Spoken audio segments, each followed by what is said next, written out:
सुप्रसिद्ध कञ्चनजङ्घा 7-in-1 अगरबत्तीको उत्पादक सावित्री अगरबत्ती उद्योग प्रस्तुत गर्दछ प्रकृतिको सुगन्धले भरिएको मिठो सुवास जसले घरलाई शुद्ध र वातावरणलाई शान्त बनाउँछ। ओम सम्रानी कपधूप। दर्शकवृन्द नमस्कार, केन्द्रबिन्दु समाचारमा यहाँहरूलाई स्वागत गर्छु। म मनोज नेउपाने। दर्शकवृन्द, केन्द्रबिन्दु समाचारमा हामी दिनभरिका महत्त्वपूर्ण तथा खोजमूलक समाचारहरू सम्प्रेषण गर्ने गर्छौँ। आजको केन्द्रबिन्दु समाचार सुरु गरौँ प्रमुख शीर्षकहरूबाट। 10 महिनामा पेट्रोलमा 20 र डिजेलमा 17 रुपियाँले मूल्य वृद्धि, निगम भने अझै घाटामै। 3 वर्षमा ऐतिहासिक उपलब्धि गरेको एमालेका सांसदहरूको ठहर, प्रधानमन्त्रीका कारण देश राजनीतिक अन्योलतामा फँसेको प्रतिपक्षको जिकिर। काठमाडौँ उपत्यका प्रवेश गर्न अनिवार्य एन्टिजेन परीक्षण गर्नुपर्ने जिल्ला प्रशासन कार्यालयको निर्णय, ठाउँ ठाउँमा हेल्थ डेस्क राखेर अनुगमन गर्ने निर्णय। देशभर वित्तीय पहुँच विस्तार हुँदै 1 वर्षमै 36.5 लाखले खोले बैंक खाता। र अन्ततः यस वर्ष पनि बिस्का जात्रा रोकिने, कोरोनाको त्रास मुख्य कारण। जस्तै परिस्थितिमा पनि होन्डा छ सधैँ तपाईसँगै। त्यसैले अब होन्डा हुनेछ तपाईसँग मात्र 1 रुपियाँको डाउन पेमेन्ट वा 1 रुपियाँको इएमआई वा 1% इन्ट्रेस्ट रेटमा। थप जानकारीका लागि यी नम्बरमा कल गर्नुहोस् वा माथि दिएको लिङ्क क्लिक गर्नुहोस्। होन्डा छ सधैँ तपाईसँगै। International School of Tourism and Hotel Management. अब पूरा समाचार। भक्तपुरको प्रसिद्ध बिस्का जात्रा यो वर्ष पनि रोक्ने निर्णय गरिएको छ, जसअनुसार बिस्का जात्रा अन्तर्गत भैरवनाथको रथ तान्ने, लिङ्गो ठड्याउने तथा ढाल्ने, जिब्रो छेड्ने र सिन्दुर जात्रा रोक्ने निर्णय गरिएको हो। यसअघि भक्तपुर प्रशासनले वैकल्पिक उपाय अपनाएर भए पनि बिस्का जात्रा सञ्चालन गर्ने जनाएको थियो। हेरौँ यसै विषयमा तयार यो समाचार। भक्तपुरको प्रसिद्ध बिस्का जात्रा यो वर्ष पनि रोक्ने निर्णय गरिएको छ, जस अनुसार बिस्का जात्रा अन्तर्गत भैरवनाथको रथ तान्ने, लिङ्गो ठडाउने तथा ढाल्ने, जिब्रो छेड्ने र सिन्दुर जात्रा रोक्ने निर्णय गरिएको हो। जिल्ला स्तरीय कोभिड-19 सङ्कट व्यवस्थापन सञ्चालन केन्द्र DCCMC को आइतबार बसेको बैठकले गत वर्ष जस्तै यस वर्ष पनि बिस्का जात्रा रोक्ने निर्णय गरेको हो।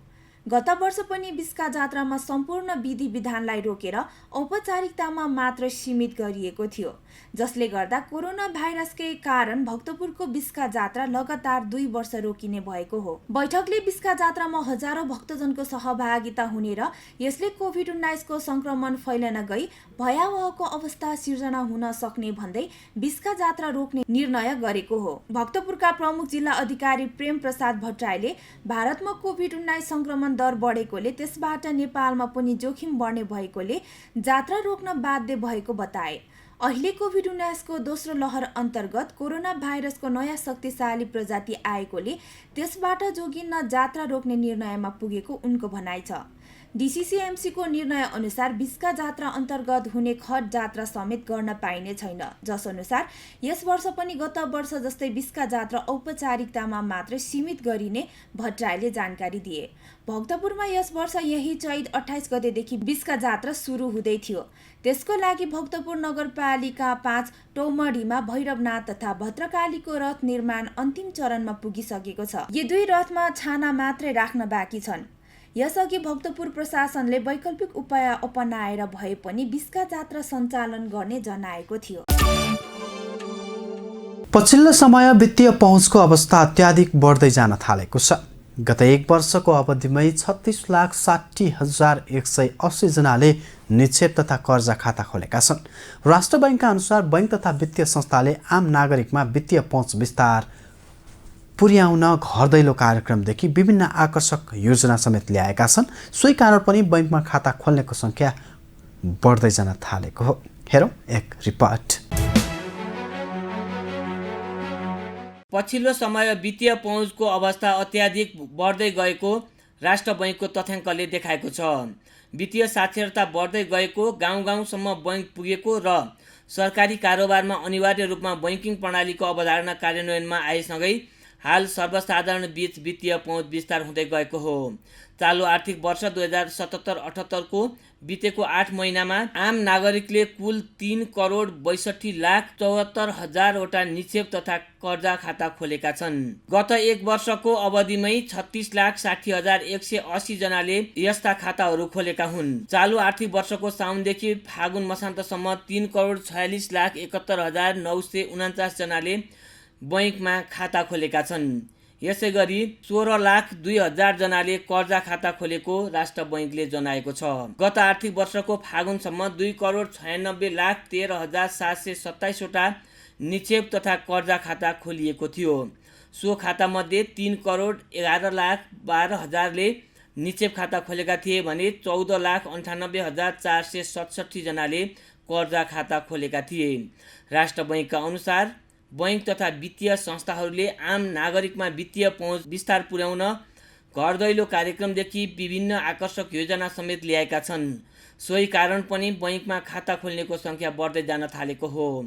हाल खोलिएको बैंक खाता नेपालको कुल जनसङ्ख्याभन्दा झन्डै 43,76,891 जनाले बढी छ।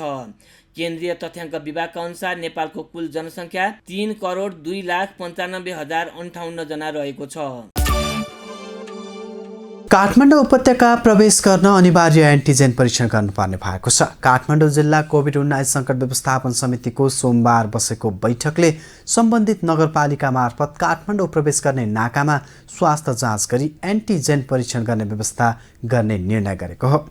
त्यस्तै बैठकले चीन सरकारबाट प्राप्त कोभिड-19 विरुद्धको खोप अभियान अन्तर्गत मिति चैत्र 25 देखि 18 वर्षदेखि 59 वर्षसम्मको उमेर समूह अन्तर्गत पर्ने विशेष समूहमा लगाउने निर्णय पनि गरेको छ। हेरौँ यस विषयमा तयार यो पुरा रिपोर्ट। काठमाडौँ उपत्यका प्रवेश गर्न अनिवार्य एन्टिजेन परीक्षण गर्नुपर्ने भएको छ। काठमाडौँ जिल्ला कोभिड-19 सङ्कट व्यवस्थापन समितिको सोमबार बसेको बैठकले सम्बन्धित नगरपालिका मार्फत काठमाडौँ प्रवेश गर्ने नाकामा स्वास्थ्य जाँच गरी एन्टिजेन परीक्षण गर्ने व्यवस्था गर्ने निर्णय गरेको हो। काठमाडौँ जिल्लाका प्रमुख जिल्ला अधिकारी कालीप्रसाद पराजुलीले उपत्यकाभित्र कोभिडको सङ्क्रमण बढ्न नदिनका लागि हरेक नगरपालिकाले एन्टिजेन परीक्षण गर्ने र नाकामा हेल्थ डेस्क राख्ने निर्णय भएको बताए। यस्तै एन्टिजेन परीक्षणबाट नेगेटिभ देखिएको र लक्षण देखि शङ्कास्पद लागेमा पिसिआर परीक्षण गर्न स्वाब सङ्कलन गरी पठाउने निर्णय पनि बैठकले गरेको छ। हरेक अब नगरपालिकाले अब एन्टिजेन टेस्ट चाहिँ गर्ने, त्यसपछि नाकाका नगरपालिकाहरूले चाहिँ स्वास्थ्य हेल्थ डेस्क स्थापना गर्ने र त्यहाँ सम्पर्क व्यक्तिहरू पनि तोक्ने, अनि सङ्क्रमण भएको व्यक्तिहरूलाई चाहिँ पिसिआर टेस्ट गर्ने र त्यसको अब कन्ट्याक्ट ट्रेसिङ गर्ने पनि भन्ने निर्णयहरू भएको छ। यस्तै सबै नगरपालिकाहरूमा सञ्चालित आइसोलेसन केन्द्र र क्वारेन्टाइन केन्द्रहरूलाई अध्यावधिक राख्ने र सबै नगरपालिकाहरूले आफ्नो नगरपालिकाभित्र कम्तीमा एक-एकवटा आइसोलेसन केन्द्र र क्वारेन्टाइन केन्द्र सञ्चालन तथा व्यवस्थापन गर्ने निर्णय पनि बैठकले गरेको छ। यस्तै विद्यालयहरूमा चेतनामूलक कार्यक्रम सञ्चालन गर्ने, विद्यार्थीहरूलाई मास्क लगाउनेदेखि कक्षा कोठालाई व्यवस्थित गर्ने कार्य शिक्षा कार्यालय मार्फत गर्ने निर्णय पनि भएको पराजुलीले बताए। हरेक अब विद्यालयमा पनि अब चेतनामूलक कार्यक्रमहरू सञ्चालन गर्ने शिक्षा कार्यालय मार्फत चाहिँ अब त्यहाँको विद्यार्थी शिक्षकहरूलाई चाहिँ अनिवार्य रूपमा मास्क लगाउने, त्यसपछि कक्षा कोठाहरू व्यवस्थित गर्ने, अनि त्यसपछि साबुन पानी को व्यवस्था गर्ने, सेनिटाइजरहरूको प्रयोग गर्ने भन्ने कुराहरू पनि भएको छ र हरेक नगरपालिकाले अब एउटा आइसोलेसन केन्द्र र क्वारेन्टाइनको व्यवस्था गर्ने। स्वास्थ्य मापदण्ड पूर्ण पालना गराउने सम्बन्धमा जिल्ला स्वास्थ्य कार्यालय सबै नगरपालिका सुरक्षा निकायले प्रचार प्रसारमा जोड दिँदै अनुगमन गरी मापदण्ड पालना नगर्ने गरेको पाइएमा दण्ड जरिवाना गर्ने निर्णय पनि बैठकले गरेको प्रजीय अधिकारीले जानकारी दिए। उनले कोभिड-19 का सङ्क्रमितहरूको केस इन्भेस्टिगेसन र कन्ट्याक्ट ट्रेसिङ गर्ने व्यवस्था स्थानीय तह मार्फत गर्ने निर्णय पनि बैठकले गरेको जनाएका छन्। चीन सरकारबाट प्राप्त कोभिड-19 विरुद्धको खोपलाई अभियान अन्तर्गत चैत 25 गतेदेखि 18 वर्षदेखि 59 वर्षसम्मको उमेर समूहका चीनमा अध्ययन गर्ने विद्यार्थी, चिनिया सामग्रीको नेपाली व्यापारी, अत्यावश्यक सेवामा काम गर्ने व्यक्ति, होटल, ट्रेकिङ, विज्ञापन, इन्टरनेट, औषधि व्यापार र यसका प्रतिनिधि प्राध्यापकहरू, काठमाडौँ जिल्लाभित्रका विद्यालयहरूमा कार्यरत शिक्षक शिक्षिका लगायत अन्य कर्मचारीहरूलाई लगाउन सरकारवाला निकायहरूले आपसमा समन्वय गर्ने निर्णय पनि बैठकले गरेको छ। यस्तै आजैदेखि लागू हुने गरी नेपाल प्रहरीले ठाउँ ठाउँमा हेल्थ डेस्क राखेर अनुगमन गर्ने, मास्क नलगाउनेलाई लगाउने र मास्कलाई वितरण गर्ने, सार्वजनिक यातायातमा पनि अनुगमन गरेर अनिवार्य रूपमा मास्क लगाउनलाई अभिप्रेरित गर्ने निर्णय पनि बैठकले गरेको प्रमुख जिल्ला अधिकारी पराजुलीले जानकारी दिए। उनले काठमाडौँमा सङ्क्रमण दर बढ्न नदिने र सचेतना अपनाउने उद्देश्य राखिएको पनि बताएका छन्। नेपाल कम्युनिस्ट पार्टी एमालेका सांसदहरूले सरकारले स्वाधीनता, विकास र समृद्धिका यात्रामा 3 वर्षमा ऐतिहासिक उपलब्धि हासिल गरेको बताएका छन्। प्रतिनिधि सभाको आजको विशेष समयमा भाग लिँदै नेकपा एमालेका सांसद गोकुल प्रसाद बास्कोटाले सरकारका काम कारबाहीको प्रतिरक्षा गर्दै पछिल्ला उपलब्धिको प्रशंसा गर्नुका सट्टा विरोधका लागि विरोध मात्र गरेको बताए।